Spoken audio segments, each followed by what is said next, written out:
아까 말씀드린 대로 두 번째 정원옥 선생님의 발제 들어보도록 하겠습니다. 네, 반갑습니다. 정원옥이라고 합니다. 저는 2017년도에 대한출판문화협회에 입사를 하여서 그 덕분에 뜻하지 않게 출판 블랙리스트 문제에 대응하는 활동을 6년째 해오고 있습니다. 예. 제가 오늘 발표할 내용은 블랙리스트 사건의 사회적 기억과 회복을 위한 실천 과제가 많이 남아있다라는 얘기를 하기 위해서 나왔고요. 여기 보시면 이제 저희가 그 11월 4일이 2010년도 겨울에 11월 4일 날 광화문에다가 캠핑촌을 세우고 이렇게 블랙리스트 문제에 대응하는 활동을 실천을 시작했는데 그 날을 즈음하여 저희가 매년 토론회를 진행해 왔다라는 것을 이제 그 포스터를 통해서 볼 수가 있고, 또 그걸 할 때 그냥 토론회만 하는 것이 아니라 어떻게든 문화적 방식을 통해서 이렇게 블랙리스트에 대한 사회적 기억을 환기시키고 활성화시키기 위한 노력을 했다라는 점을 보여드리기 위해서 이 포스터를 가지고 왔습니다. 사회적 기억 이론에 대해서는 뭐 자세하게 얘기를 드릴 건 아닌데, 어쨌든 제가 이제 이행협조추진단과 문체부가 발주한 그 블랙리스트 사건의 사회적 기억과 회복을 위한 방안 연구라는 그 연구 영역 사업의 공동 연구원으로 작업을 하면서 사회적 기억이 도대체 뭔가라는 거에 대한 이론적인 내용들을 정리를 한 건데요. 뭐 모리스 알박스에서부터 쭉 이렇게 이론들을 짤막하게 적어놨는데 이제 보시면 될 것 같고, 어쨌든 사회적 기억은 고정되어 있는 것이 아니라 구성적인 거고 실천적인 거고 문화적인 거고 다층적인 거고 일시적인 거고 맥락적인 거다. 그래서 변화한다는 거죠. 그래서 사회 내에서의 이 블랙리스트에 대한 기억은 끊임없이 변화할 수 있다라는. 블랙리스트 사건을 사회적 기억 관점에서 우리가 고민하고 사고한다는 것은 이건 피해자 관점을 중요하게 생각하는 거거든요. 피해자 관점에서 블랙리스트 사건이 기억되고 있는가, 그 블랙리스트 사건의 사회적 기억이 피해자의 취임 회복에 기여하고 있는가라는 것을 끊임없이 물어야 되는 그런 이제 관점을 준다고 할 수 있겠습니다. 제가 오늘 여기에서 정리한 내용들은 최근 2, 3년 동안에 이 블랙리스트 피해 회복에 관한 내용들을 저만 얘기한 게 아니라 많은 분들이 얘기한 것들을 취합을 한 거거든요. 그래서 조금 함께하는 차원에서 다시 말씀을 드리자면은, 이제 블랙리스트 피해 특징이라고 한다면 이거 저희가 문체부 연구 용역에서 이제 정리한 건데, 가장 큰 특징은 사후적이고 지속적인 피해라는 점, 물리적 형태의 가시적 폭력이 아니라 신뢰 관계의 붕괴라는 비가시적인 상황을 남겼다라는 점이고, 그다음 치명적인 것은 의혹의 성취가 무력한 부분으로 인해 예술 자체를 중단하게 할 수 있다는 점, 그리고 개인의 고통과 집단의 고통이 혼재되어 있어 회복을 위한 조치 또한 다층적이어야 한다는 점, 현재 진행형이어야 한다는 점이 꼽힙니다.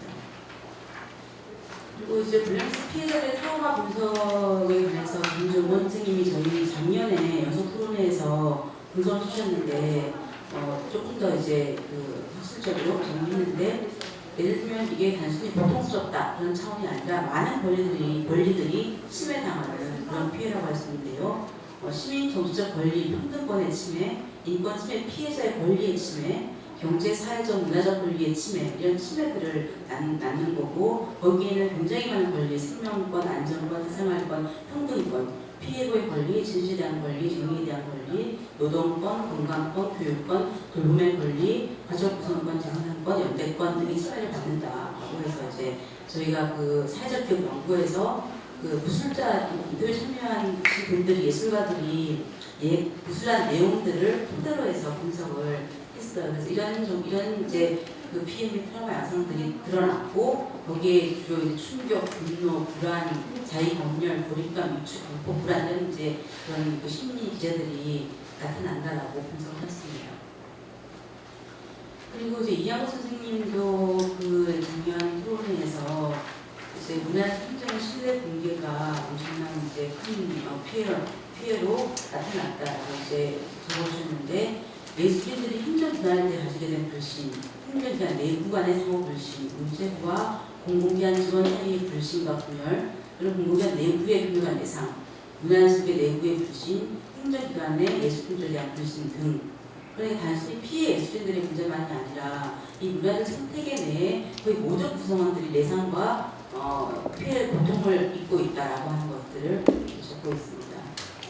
그래서 이제 그 문화예술위원회에서 블랙리스트 유사 사건의 발생 방식을 위한 방안 연구라는 걸 했는데요. 그 내용을 제가 이렇게 하얀 표로 이렇게 정리했는데 이제 그 피해는 외부 환경도 적용할 수 있고 예술 현장 아랫 안에 불신도 있을 수 있고 내부 환경도 적용할 수 있는데 좀 주목해서 봐야 될 것은 예술 현장과 아랫판의 불신이 이제 해소가 잘 안 되고 있는 문제죠. 그래서 현장 예술인들은 아르코를 이제 진단할 때 소통이 부족하다. 그리고 소통을 위한 전략, 제도, 인력 예산이 부족하다라고 전반적으로 생각하고 있고 또 사무처 직원들이 아르코 직원들이 본인의 기관을 진단할 때는 예술 현장에 대한 불신들이 생기게 된 거죠. 그리고 이제 그런 예술 현장과 파트너십 강화된 시스템이 없고 또 그런 식의 예술에 불신들이 아직 해소가 되고 있지 않은 그런 것들을 연구를 통해서 확인할 수 있습니다. 이원재 이제 문화예술위원장도 작년 연구에서 그 토론회에서 문화예술 운동 내부의 피해에 대해서 요약하는데요. 그거 보면은 문화예술계의 블랙리스트 문제 이후에 문화예술 정책과 현장에 대한 불신이 심화되고 일반화되었다. 그리고 문화예술 스스로가 국가정책의 대상이자 당사자로서의 주체성보다는 블랙리스트 전반에 대한 필요감과 무관심이 축적되어 있는 상황이다.